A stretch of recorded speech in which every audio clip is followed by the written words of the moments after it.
কলকাতার রাস্তায় এখন মানুষের চেয়ে গরুর সংখ্যা বেশি। ট্রাফিক সিগন্যালে গরু, ফুটপাতে গরু, হাইওয়েতে গরু। কিন্তু প্রশ্ন হচ্ছে, হঠাৎ কলকাতায় এত গরু কোথা থেকে এলো? এটি কি কোনো প্রাকৃতিক ঘটনা, নাকি এর পেছনে একটা রাজনৈতিক সিদ্ধান্ত আছে, যেটা এখন পুরো রাজ্যকে সংকটে ফেলে দিয়েছে? কোরবানিদের ঠিক আগ মুহূর্তে পশ্চিমবঙ্গের মুখ্যমন্ত্রী শুভেন্দু অধিকারীর একটি নির্দেশিকা জারি করেন, কোনো গরু বিক্রি বা জবাই করা যাবে না। শুভেন্দু অধিকারী হয়তো আশা করেছিলেন মুসলিম সম্প্রদায় প্রতিবাদ করবে, রাস্তায় নামবে, আইন ভাঙবে, আর সেই অরাজকতার ছবি দেখিয়ে তিনি হিন্দু ভোট ব্যাংক আরো শক্ত করবেন। রাজ্যের বিভিন্ন মসজিদের ইমামরা একটি সম্মিলিত সিদ্ধান্ত নিলেন, এই বছরে কোরবানিতে গরু কেনা হবে না। কোনো সংঘর্ষ নয়, কোনো প্রতিবাদ মিছিল নয়, কোনো আইন ভাঙা নয়, শুধু একটাই সিদ্ধান্ত, বয়কট।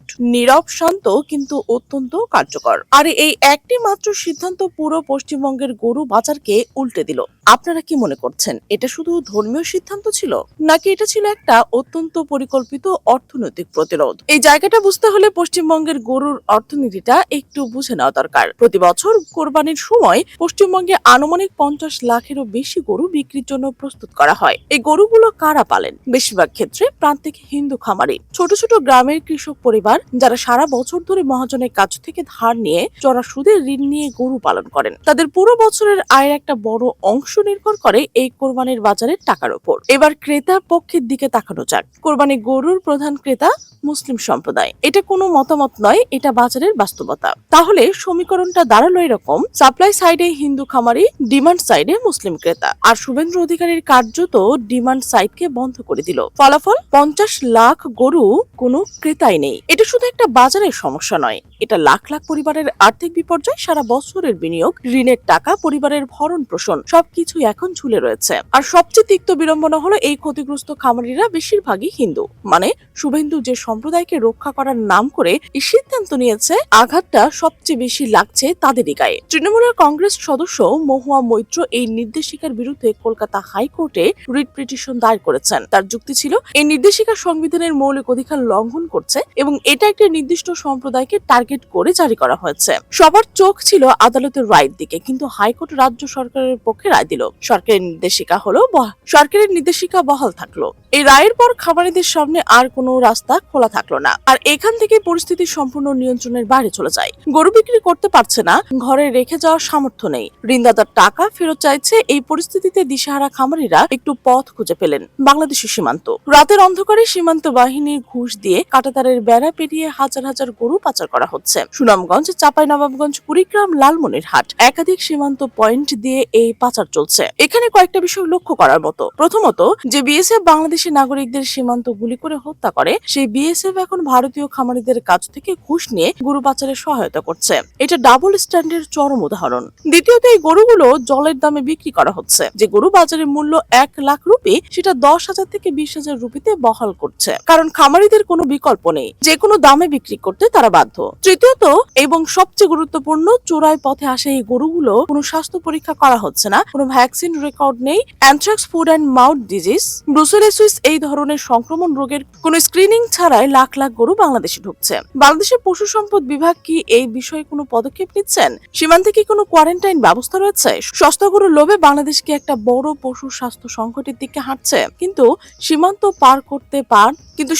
পার করতে পারা খামারিরা তবুও কিছু টাকা পেয়েছেন। আসল সংকট পড়ছে তারা যারা সীমান্তে যেতে পারেননি। যেসব খামারি সীমান্তে যাওয়ার সামর্থ্য রাখে না বা বিএসএফ কে ঘুষ দিয়ে টাকা নেয়, তারা শেষ পর্যন্ত একটাই কাজ করছে, গরুগুলো রাস্তায় ছেড়ে দিচ্ছে। এটা বুঝতে হবে, এই খামারি নিষ্ঠুর নন। তারা বাধ্য হচ্ছেন প্রতিদিন একটা বয়স্ক গরুকে 20 থেকে 30 কেজি খাবার দিতে হয়। পানির খরচ আলাদা, চিকিৎসার খরচ আলাদা। যে খামারের নিজের পরিবারকে দুবেলা খাওয়াতে পারছে না, তিনি গরু পালবেন কিভাবে? ফলে কলকাতা সহ রাজ্যের বিভিন্ন শহরে এখন রাস্তায় ভবঘুরের মতো গরুর সংখ্যা এমন পর্যায়ে পৌঁছেছে যে পুরো নগর জীবন ব্যাহত হচ্ছে। ট্রাফিক জ্যাম, দুর্ঘটনা, সাধারণত মানুষের চলাচলে বিপত্তি, পরিস্থিতি প্রতিদিন খারাপ হচ্ছে। আর এই গরুগুলো অভুক্ত, ক্লান্ত, আতঙ্কিত। একটা ক্ষুধার্ত গরু পাল যখন রাস্তায় উত্তেজিত হয়, তখন সেটা মানুষের জন্য সরাসরি শারীরিক ঝুঁকি তৈরি করে। এটিকে শুভেন্দু অধিকারী ভেবেছিল? সম্ভবত না, কারণ তার হিসাবটা ছিল রাজনৈতিক। অর্থনৈতিক প্রভাবটা যে এত বেশি হবে, সেটা তার ক্যালকুলেশনে ছিল না। এবার আসা যাক এই পুরো নির্দেশিকার সবচেয়ে অসঙ্গতি অংশগুলোতে। বিজেপির গরুকে গোমাতা বলে, গরুর পবিত্রতার নামে রাজনীতি করে, গরু আমাদের মা এই স্লোগান দিয়ে ভোট চায়। বিভিন্ন নবান্ন নির্দেশিকা বলছে 14 বছরের পর গরু জবাহ করা যাবে। যদি গরু সত্যি মা হয়, তাহলে 14 বছর পর সে মাকে কেন, বয়স হলে কি মায়ের মর্যাদা কমে যায়, বুড়ো হলে কি তাকে কোরবানি দেওয়া জায়েজ হয়ে যায়? এই একটি মাত্র প্রশ্ন বিজেপির পুরো গো রাজনীতির ভিত্তিকে প্রশ্নবিদ্ধ করছে, কারণ এটা প্রমাণ করে যে গরুর প্রতি তাদের কোনো প্রকৃত শ্রদ্ধা বা দরদ নেই।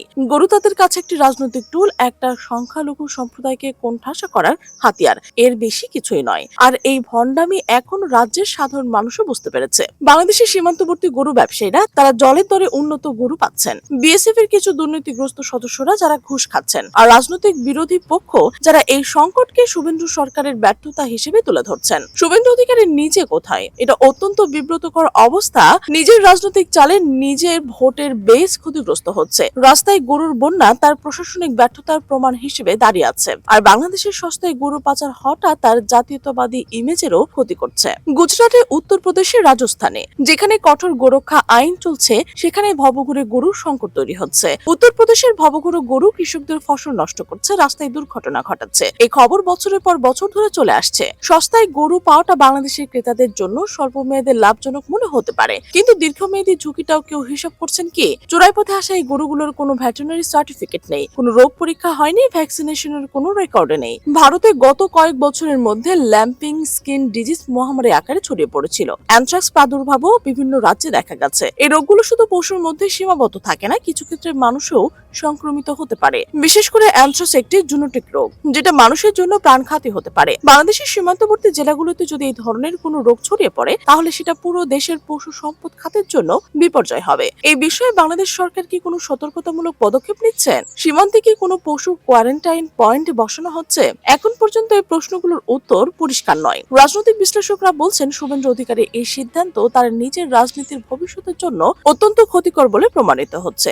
শুভেন্দু অধিকারীর এই সিদ্ধান্ত তার নিজের রাজনীতির ভবিষ্যতের জন্য অত্যন্ত ক্ষতিকর বলে প্রমাণিত হচ্ছে। প্রথমত, তিনি হিন্দু খামারিদের ক্ষতি করছেন, যারা তার মূল ভোটার বেস। দ্বিতীয়ত, মুসলিম সম্প্রদায়ের শান্ত বয়কট তাকে রাজনৈতিকভাবে কোনো সুবিধা দেয়নি, কোনো সংঘর্ষ হয়নি, কোনো আইন ভঙ্গন হয়নি, ফলে সাম্প্রদায়িক মেরুকরণের কোনো সুযোগ তৈরি হয়নি। তৃতীয়ত, রাস্তায় গরুর বন্যা তার প্রশাসনিক অদক্ষতার জীবন্ত প্রমাণ হয়ে দাঁড়িয়েছে। প্রতিদিন যে নাগরিক গরুর কারণে রাস্তায় আটকে যাচ্ছে, তিনি শুভেন্দুর নাম মনে রাখছেন ভালো কারণে নয়। এটা কি ভণ্ডামি বলা যায়, নাকি রাজনৈতিক অদূরদর্শিতা? এই মুহূর্তে পরিস্থিতি যেদিকে যাচ্ছে, সেটা কোনোভাবে ভালো সংকেত দিচ্ছে না। রাস্তায় ভবঘুরে গরুর সংখ্যা প্রতিদিন বাড়ছে, খামারিদের আর্থিক সংকট তৈরি হচ্ছে, সীমান্তে পাচার অব্যাহত রয়েছে, আর নবান্ন থেকে এই সংকট সামলানোর কোনো পরিকল্পনা এখনো দৃশ্যমান হয়নি। প্রশ্ন হচ্ছে, শুভেন্দু অধিকারী কি এই নির্দেশিকা প্রত্যাহার করবেন? সেটা করলে তার হিন্দুত্ববাদী ভাবমূর্তিকে ধাক্কা লাগবে, না করলে সংকট আরো গভীর হবে। পরবর্তী কয়েক সপ্তাহে পরিস্থিতি কোন দিকে মোড় নেয়, সেটা এখন সবচেয়ে বড় প্রশ্ন। কিন্তু একটা বিষয় এখনো পরিষ্কার, ধর্মের নামে ব্যবহার করে সম্প্রদায়ের মধ্যে বিভাজন তৈরির যে রাজনীতি, শেষ পর্যন্ত কাউকে লাভবান করে না। ক্ষতিগ্রস্ত হয় সাধারণ মানুষ, সে হিন্দু হোক বা মুসলিম হোক। আপনার মতামত কমেন্টে জানান। আর এই ধরনের বিশ্লেষণ নিয়মিত পেতে চাইলে চ্যানেলটি সাবস্ক্রাইব করে রাখুন।